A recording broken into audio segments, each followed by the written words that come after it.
There's me and you and Tony and Buck. I'll help. I'll help. Come on, man. 4 more for the 4 games you're going to win to win the 1979 Fall Classic. You never know when you get in Baltimore. I love the Orioles. I've been watching them ever since I was a little girl. This is my first World Series, and they waited for me. I think the Pirates are going to win because they got the most devastating hitting in the National League or any list. No, not all the time, but he's primarily going to throw fastballs, 80% fastballs in a ball game, and especially if he's getting them out.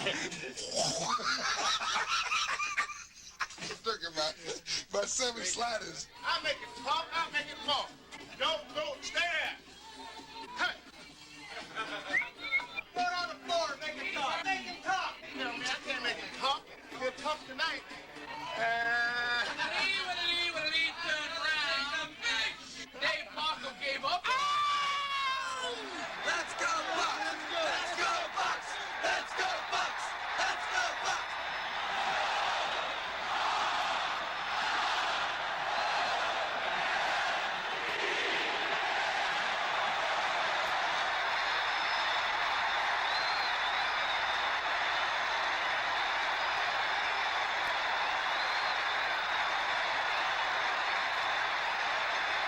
The 1979 World Series. The clamor of the fans equals the glamour of the event. Memorial Stadium, home of the surprising Baltimore Orioles, winners of 102 regular season games. A team that defied the odds makers by overthrowing the world champion New York Yankees, then beating the California Angels in 4 games to win the American League pennant. After an opening night rainout, the birds and their flock are set to battle the team that calls itself the Family. The loose and limber Pittsburgh Pirates, winners of 98 games, the most by a Pittsburgh team in 70 years. But the Bucks' divisional battle with Montreal wasn't settled until the final day. Captain Willie Stargell then steered the Pirate ship to a sweep of Cincinnati in the National League Championship Series. A superb matchup for baseball's 76th World Series. Now, ladies and gentlemen, the Pittsburgh Pirates, first baseman, Willie Stargell. And now the man who brought you 5 American League pennant winners, the manager, Earl Weaver.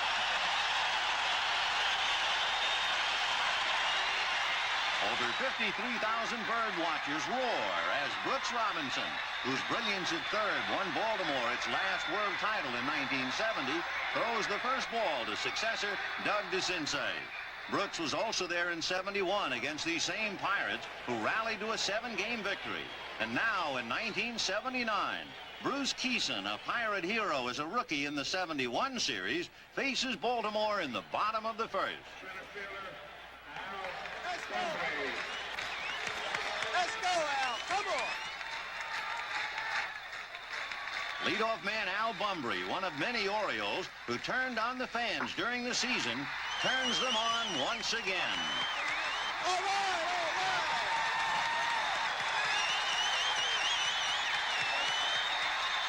With the decibel level rising, the birds pose the first threat, loading the bases with only 1 out.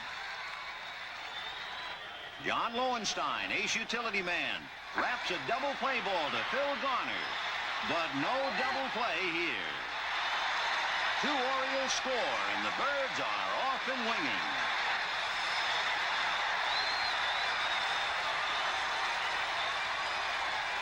Whether it's the chilly Baltimore air or more of the sorcery which the Orioles worked here all season long, no one can stop it.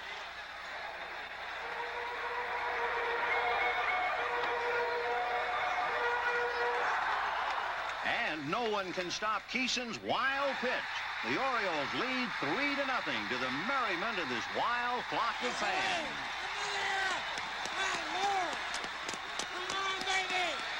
Captain Willie Stargell wants no more miscues and tells his mates to relax. But Doug DeCinces doesn't give them a chance to relax. Sailing Keeson's offering deep into a big black sky.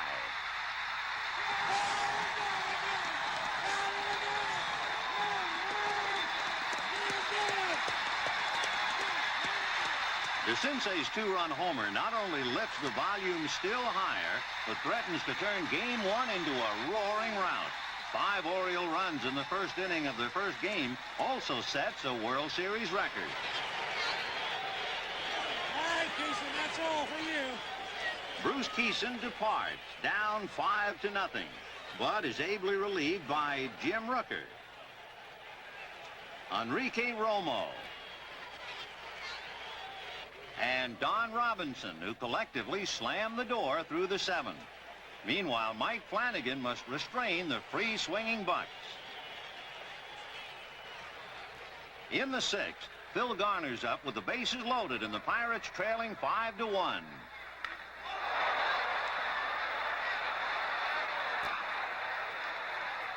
Two-run score as the Bucks play what will be the theme of this series, comeback.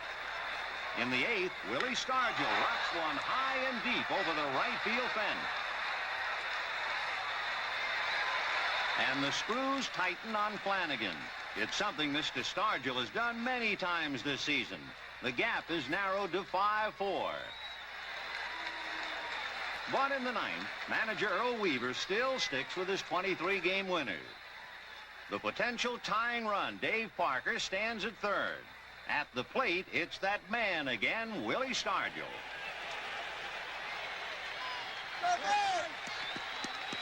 With 2 outs, it comes down to strength against strength, and Flanagan wins.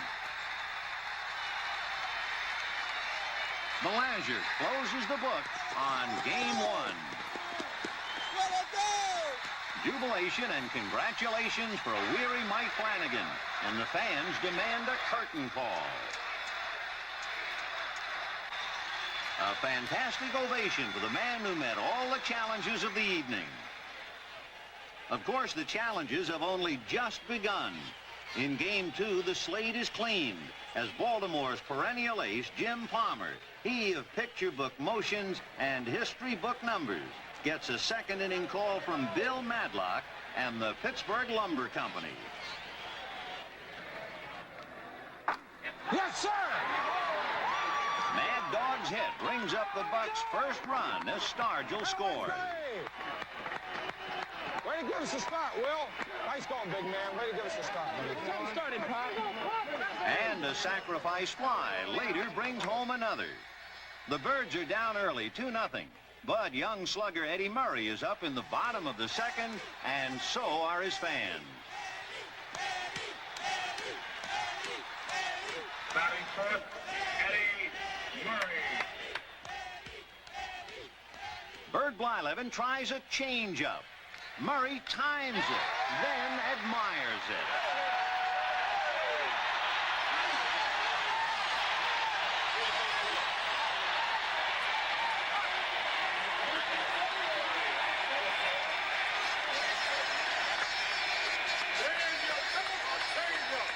For Baltimore, Eddie Murray is the story of Game 2.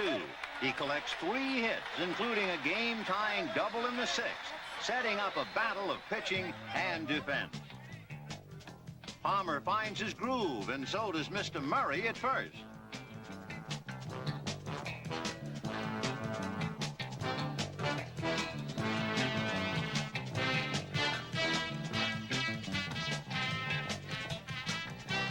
In the Baltimore 8th, with 2 on, no outs, Weaver decides not to bunt.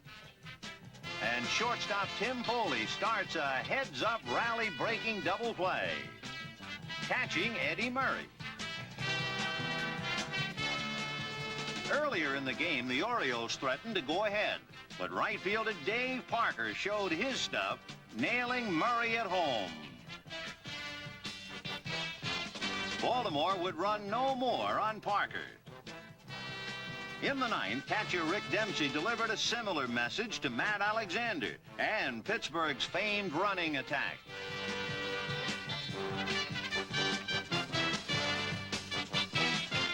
When opponents try to steal, said Dempsey, they're just doing me a favor. But the Pirate threat was not over. With 2 out, a single and a walk gave pinch hitter Manny Sanguillen a chance to swing an experienced, if somewhat rusty bat. On the mound, eccentric relief ace Don Stanhouse. Potential lead run at second.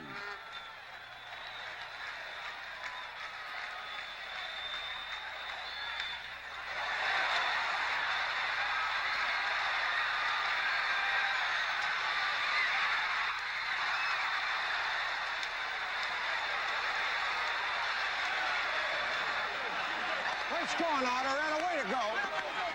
Ed Ott's fadeaway slide well-deserved Chuck Tanner's gratitude, but most deserving, Manny Sanguillen, who got a big one home after driving in only 4 all year. Eddie Murray's questionable cutoff may have also helped.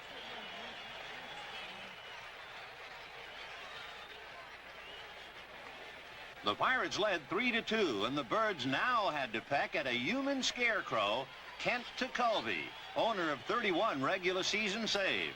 Wheeling like a unicyclist on a seesaw, Tekulve fires low and away. 1 out. Low and in. 2 out. And in the spirit of Pirate togetherness, Tekulve lets the infield handle the last one. 3 out. The 3-2 win puts the Bucks back in business, happy with a split on Baltimore soil. Now they look forward to the comforts of their own home. So, goodbye, Baltimore. Hello, Pittsburgh, city of 3 rivers and the disco-dealing Buccaneers, known here as the family. We are family. I got all my sisters with me. We are family. Get up, everybody, and sing. We are family. I got all my sisters with me. We are family. The ballpark loudspeakers blare the theme song for all to hear, with a family-style kiss from Mrs. Danny Murtaugh. And a hero's welcome from Manny Sanguillen, the family and a full house of loving fans swing into action for Game 3.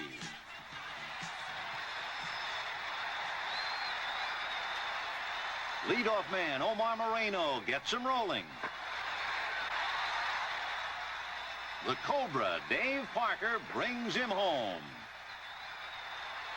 And scrap iron Phil Garner drives in 2 more in the second with a double. The family rejoices as Pittsburgh Lumber builds a 3-0 lead. In the third, Benny Ayala, a surprise starter in Earl Weaver's lineup, gets his pitch and turns John Candelaria around. Candy's consternation is understandable. The 28-year-old Ayala had played in only 46 big league games before this season. Now, this 2-run homer.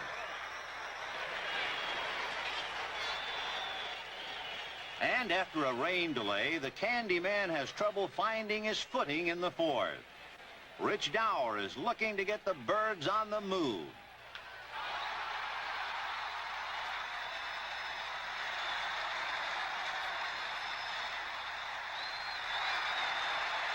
His leadoff double does just that. Rick Dempsey keeps the Birds moving in the right direction.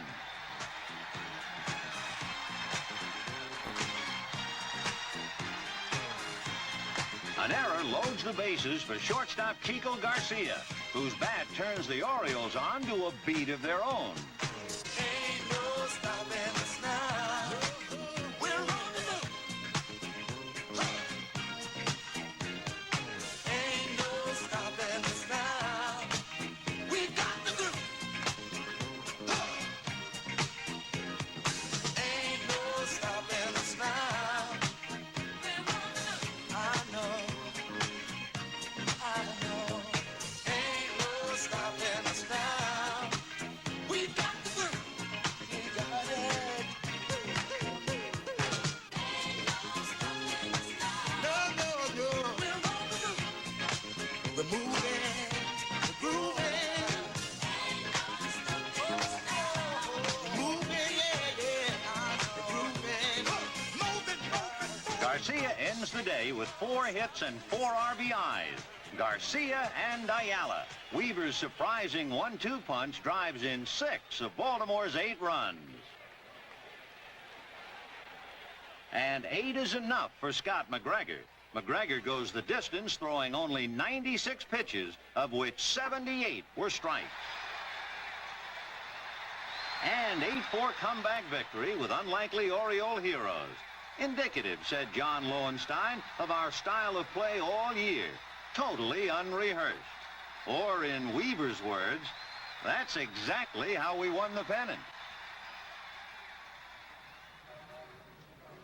And as the fans flow to Three Rivers for Game 4, the Orioles are confident that no one can stop them now.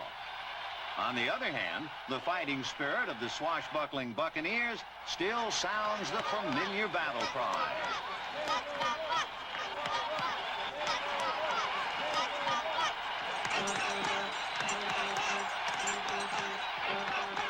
And seldom has Pops Willie Stargell let his people down. In the second against Dennis Martinez, Stargell demonstrates his paternal power.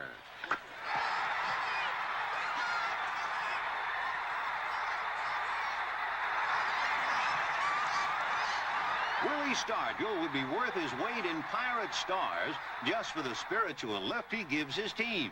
Add 32 homers, his clutch hitting in the pennant stretch and playoff. And it's easy to see why he's the focal point of this World Series. The Pirates keep it going. John Milner singles.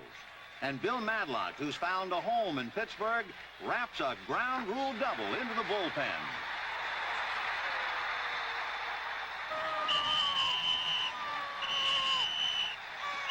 Now there's runners at second and third. A ground rule double. Oh, we missed a run. We're getting. Catcher Ed Ott is next. And he proves one good ground rule double deserves another. 2 runs come home, and Three Rivers roars on.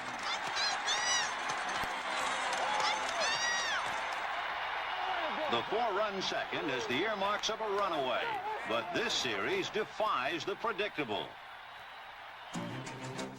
The Orioles close the gap, and now it's Tanner's bullpen against Weaver's bench.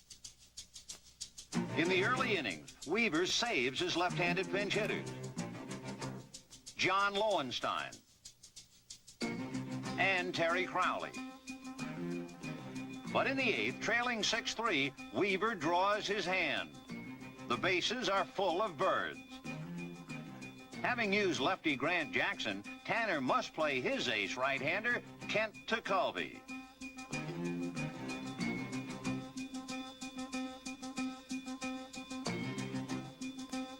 First, John Lowenstein, pinch hits.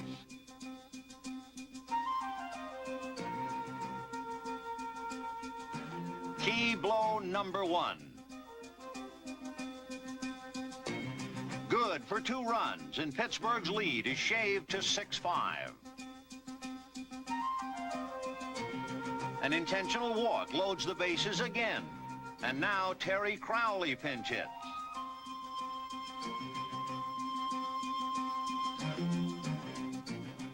Key blow number 2. Good for 2 more runs, a 7-6 Baltimore lead, and a genius rating for Earl Weaver. The shocked crowd is silent, and all the noise belongs to the Oriole dugout.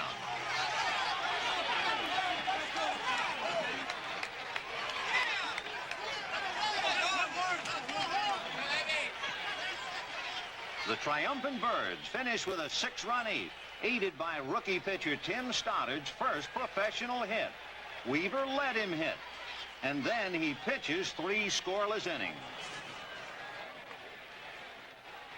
17 hits and a Pirate lead obliterated by Weaver's strategy and the Orioles' stout 9-6 comeback. Earl's comment, "I'll go home tonight knowing I did everything today that I wanted to do."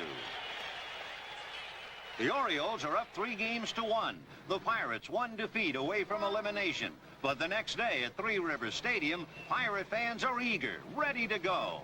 Their faith still unshaken. I think they just had the best ball club. So far, they proved they gave away the first game, and they won the second and gave last night. Yeah, I thought they had a possibility of coming back at any time. They may be down 3-1, but they have a good enough ball club. They can come back. They're a good comeback team. The Bucks are down 3-1, but they're going to win today, and the momentum will be with them. The momentum will take them back to Baltimore, and I look for them to take the next 3 games. We are going to come back because we have the greatest ball team in the world. We're going to pluck them today, and we're going to eat them tomorrow. That's what we're going to do. Well, if that's what they're going to do, they'll have to beat the Major's winningest pitcher, Mike Flanagan. 8-time 20-game winner Jim Palmer and crafty Scott McGregor, a seemingly impossible task. And who starts for Pittsburgh in Game 5? 37-year-old Jim Rooker, a 4-7 record, 8 weeks on the disabled list. But Bill Mazeroski, Pirate hero in the 1960 World Series, reminds Pirate fans miracles can happen. Rooker responds with 4 no-hit innings and only 1 run in 5. All I was hoping to do, said Rooker, was keep us in the ballgame. Exactly what he did. Meanwhile, Mike Flanagan was doing even better until the 6th, when the Bucks tied him. And then a decision to pitch to Bill Madlock untied him. Madlock's clutch single produces a 2-1 lead, and that old family feeling was rocking and a-reeling again. We are family. I got all my sisters with me. We are family. Get up, everybody, and sing. We are family. I got all my sisters with me. We are family. Get up, everybody, and sing. Everyone can see we're together as we walk on by, and we fly just like birds of a feather. I want you no lie. All of the people around us, they say, can they be that close? Just let me state for the record, we're giving love in a family dose. We are family. The long-awaited Pirate eruption finally happened as Baltimore's bullpen collapsed. A decisive 7-1 final, aided by 4 uncompromising relief innings from Bert Blyleven, his first bullpen work in 7 years. The Bucks were still alive and headed back to Baltimore. Game 6, Mary Dobkin, honored for her work in the Baltimore Youth League, shares center stage with baseball commissioner Bowie Kuhn. Pitching with sore ribs, a grim John Candelaria has early problems. Kiko Garcia at first after a leadoff single. Ken Singleton batting, and the volume is up again at Memorial Stadium.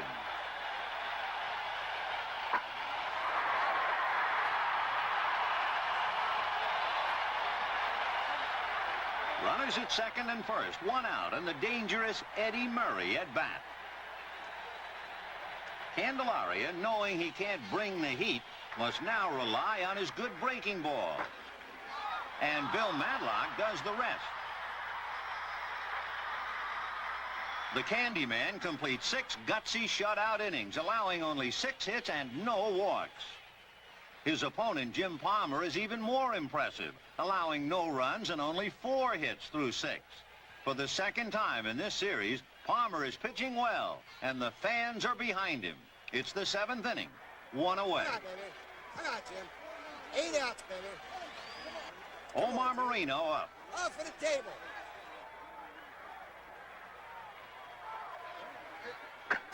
He finds a hole, and the National League's top base stealer is aboard. Ain't nothing. Ain't nothing. Ain't nothing. But Palmer knows Moreno's speed is a real danger, especially when Tim Foley is up to hit and run. A possible double play ball arrives with Moreno, confusing Garcia. Both runners safe.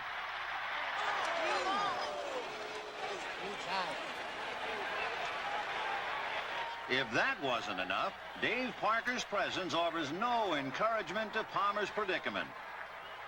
Parker's smash fatally eludes Dower. The scoreless deadlock has been cracked as Moreno speeds home. The Pirates add one more in the seventh, and any hopes of Palmer keeping the game close are dashed in the eighth. Phil Garner, riding a 23-game hitting streak, bats with Ott at first. And Scrap Iron strikes another key blow as the ball fools Ayala in left. A ground rule double. Ott stops at third. Garner at second. Bill Robinson gets Ott home with a sacrifice fly, and now the table is set for the man who started Palmer's woes. Omar Moreno sweet swings his 7th hit in the last 4 games. Garner scores as the seams unravel for Baltimore. Oh! And who should be there to neatly sew it up but Pittsburgh's Kent Tekulve, who smartly whips through 3 shutout innings. Fate may have played a hand on this one, but as Dave Parker said, we have some very unique individuals on this club. Yes, indeed. 4-0 Pittsburgh, a most impressive comeback, squaring the Fall Classic at 3 games apiece. A 3-1 deficit, now a 1-game issue.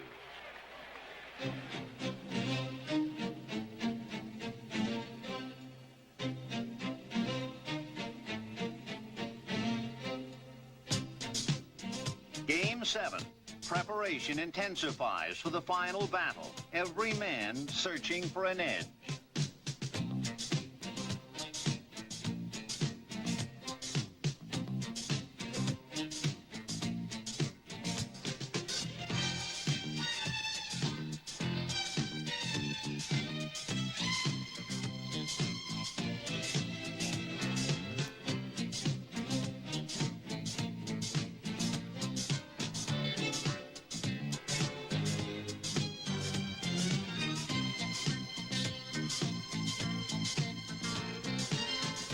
It's past sundown, and just like an old Western, both sides line up for the final shootout.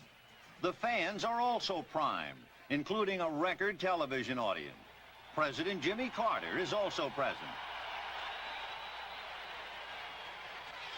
But the hometown cheers are conducted by Baltimore's #1 enthusiast, Wild Bill Hagee.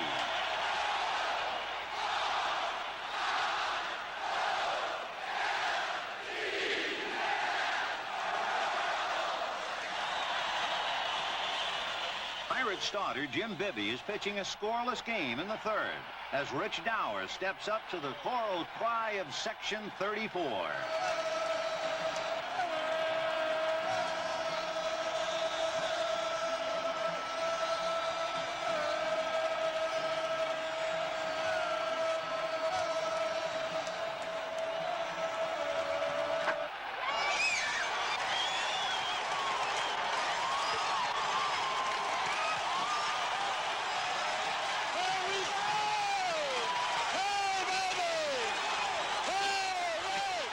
Puts the Birds on top, 1-0, ending an Oriole runless drought of 15 frames. And the Bird Watchers use all of their vocal power to help them get more.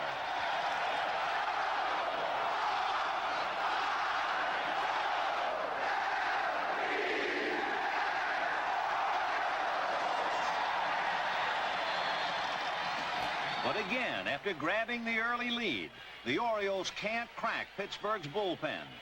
Grant Jackson, unscored on in the series, contributes 2 2/3 innings of shutout ball. But Pittsburgh hasn't scored at all. Baltimore left-hander Scott McGregor cunningly protects his slim advantage. In the sixth, Bill Robinson, another late-blooming Pirate veteran, wraps a one-out single past Garcia at short. With Baltimore fans counting down the outs, Pittsburgh's Man of the Year takes his cut. Young McGregor knows the score, and so does everyone watching Willie Stargell clock the bat.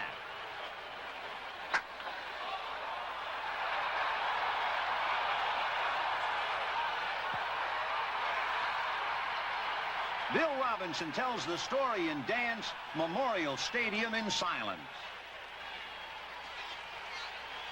This large man has finally met his long-deserved hour of deliverance in the game of baseball, as it did for his late teammate Roberto Clemente in '71. The spirit of Willie Stargell comes home to its source, the family. Nice go, Will. That way to go, big man. All right, that's the way to put us in front. All right.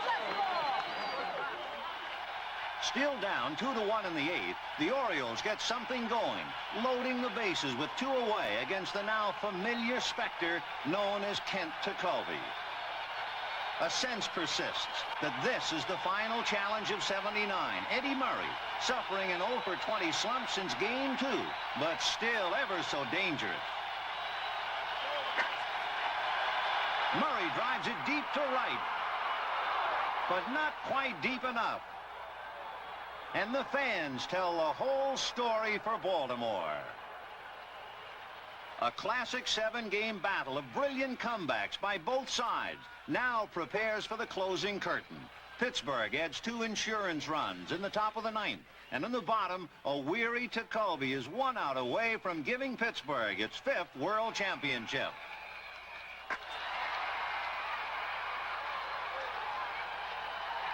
Four to 1 Pirates. Pop Stargell and company have done it. Only the 5th team in World Series history to come back after being down 3 games to 1. It all tops a fantastic year of baseball. 1979, year of the fan, year of the Orioles, and most of all, year of the family, the world champion Pittsburgh Pirates. In a series overloaded with individual heroics, the Pirate pitching staff, led by Kent Tekulve, held Baltimore to only 2 runs in the last 3 games. For the Orioles, Mike Flanagan, soon to be named Cy Young winner, headed a starting staff often overpowering. Ken Singleton added a consistent bat, hitting .357. And shortstop Kiko Garcia led the Birds' offense with a .400 average and 6 RBIs. But the Pirate offense could not be stopped. Dave Parker collected 10 hits, and so did Tim Foley. Pittsburgh's .323 average was the highest ever by a series winner. Omar Marino totaled 11 hits. Bill Madlock batted .375. And Phil Garner hit .500 with 12 hits, 1 shy of the series record. But most valuable, Willie Stargell, National League co-MVP, Championship Series MVP, and now World Series MVP at age 38, the oldest man to be so honored. Of his 12 hits, 7 went for extra bases, a series record. Awesome numbers for an awesome man. Willie Stargell brings his clan home to Pittsburgh for one last family celebration.